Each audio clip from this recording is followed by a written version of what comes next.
Hindi po ako si Lord. Ako po si Celine. Tara, alamin natin ang mga anyong tubig dito sa Pilipinas.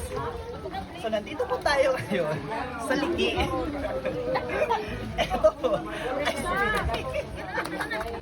Ito po ay Liki Spring at ano ba Tagalog doon? Basta nakasumpay yung tubig ng dagat at tubig tabang. May nagtatanong, ano po ba ang lasa ng tubig dito sa Liki? Lasa po siya shampoo. Anong shampoo po? Sunsilk or Rejoice? Marami po naliligo dito. Iba't ibang uri po ng mga anyong tubig na nakatira sa anyong tubig. Patanawin mo natin, mahina.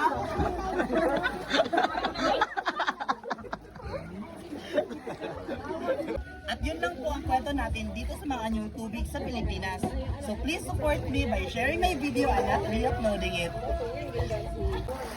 Atin pong tatanungin ang mga residente po dito. Ate po